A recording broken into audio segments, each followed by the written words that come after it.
You ever get woken up at 2 in the morning by someone kicking in your front door screaming that tonight's the end for you and your kid? Yeah, that happened. A woman in a power suit the color of a stop sign, hair teased to the heavens, charging into my cabin like she was leading a revolution, clipboard in hand like it gave her divine authority. That was Brenda Patterson, self-declared queen of the Blue Pine Lake HOA. And apparently, we were her latest conquest. Now let me tell you something before I get ahead of myself. This wasn't just any cabin.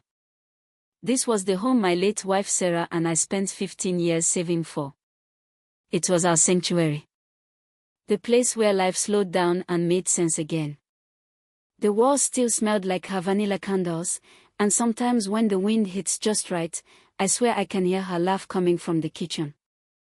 That night, I wasn't alone. My son Marcus, home on leave after 8 months in Syria, was sitting by the fire with me, just us, bourbon, and quiet.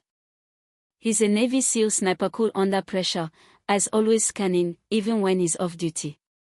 He looked over and said, "You hear that?" Next thing I know, he's at the window like a ghost. We've got 4, maybe 5, coming up the driveway. And they're not here to borrow sugar. Then bam. Doors off its hinges, wood in the air, and Brenda steps in like she owns the place, flanked by 3 guys who looked like they got fired from being bouncers at a bar too shady for bikers. She yells something about emergency land reclamation, waves a bunch of papers around, starts backing orders, then calls 911 to report us as intruders in our own damn home. I told her this was my property deed, mortgage, taxes paid since Bush was in office. Didn't matter. She smacked, dialed the sheriff, claimed Marcus was armed and dangerous, like we were squatters running a meth lab. All the while, her little sidekick, a jittery woman with a dollar store tape measure, is pacing around like she's discovering state secrets in the floorboards. "Brenda, the living room is 3 centimeters too wide. That violates Building Code 12.4 subsection B," she chirps like she just won the lottery. Then Brenda, this woman has the gall to sit down in Sarah's recliner, crosses her legs, and tells me, "By tomorrow night, you'll be gone. This land belongs to the HOA now. I've seen snakes with more decency." When Sheriff Rodriguez showed up, even he looked thrown off by the official-looking document she slapped into his hand. It had stamps, seals, signatures, everything but a presidential autograph. "Mr. Mitchell," he said carefully, "I need you all to clear out tonight. Just until we sort this out." I knew the sheriff. He's a decent man, but even good folks get confused when evil shows up in a suit. Brenda handed me a business card in gold foil that read, "BB Patterson, Real Estate Queen," like she was auditioning for some twisted version of The Apprentice. She smiled, that smile you see on realtors who think they've sold your house before you listed it. "You've got 48 hours, she said. Now, Marcus didn't say much right then. But I could see his jaw tighten. The next morning, I found him at the kitchen table, fully geared up, laptop open, and screens glowing with things I didn't even know existed outside of spy movies. "Dad," he said without looking up, "they picked the wrong family." Turns out Brenda wasn't an HOA rep at all. She was a disgraced former bank employee, fired for fraud twice. Her sidekick. Not her sister, like she told the sheriff. Just a failed drama student with a clipboard addiction. And the documents. All forged.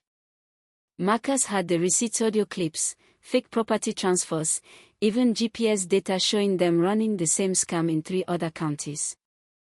And then twist of all twists, our neighbor Eleanor, sweet elderly Eleanor who baked the best lemon bars on the lake, shows up with a folder thicker than a Bible. "I've been watching them," she says.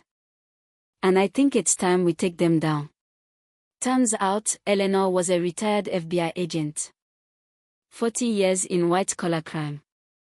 She'd already built a case that connected Brenda and her crew to nearly a dozen fraudulent property seizures. She even had surveillance of them paying off a clerk at the county office. That's how they got their fake documents to look so real. Eleanor and Marcus teamed up like some kind of small-town Avengers. They wired the house with cameras, mics, satellite uplinks. At one point, asked if we were prepping for war or filming a Netflix docuseries. Both, Marcus said. But this time, the villains lose. The next night, they came back just like before, only this time with 6 guys, blacked-out vehicles, and radios. Brenda shouted again, "You have 45 seconds to vacate." But this time, we didn't answer. They busted the door down like before. Same theatrics. Brenda stormed in with her crown and red cap eyes. Elytra kept declaring this was now HOA territory.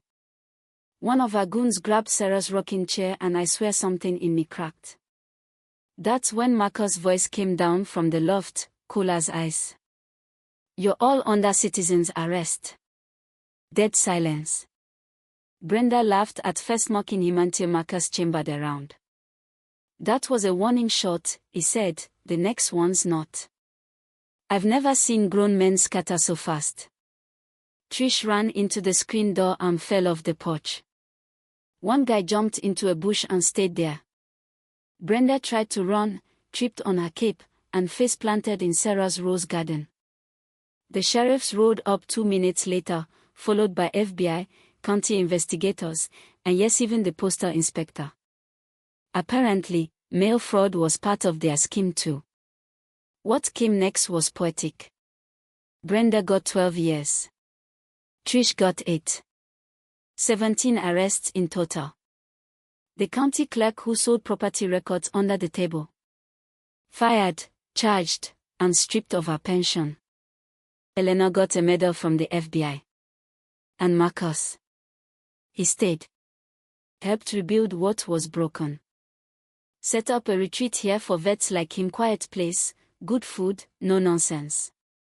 Now I sit here, in Sarah's chair, watching the sun go down over the lake she loved, and I think, damn, we did it.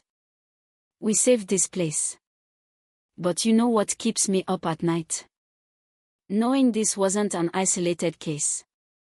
This scams, HOA abuse, fake legal claims, intimidation theory more common than you think. Makes you wonder how many families out there don't have a Marcus or an Eleanor. So let me ask you, if someone showed up at your door with a badge, a clipboard, and a lie, would you know what to do? Would your neighbors stand up? Would your story end like ours did or worse? Let me know down in the comments, what would you have done in my shoes? What does justice even look like when your home's on the line? And if you've ever dealt with shady HOAs or fake authority, share your story because someone else might need it to stand their ground. This one was personal. And next time it could be yours.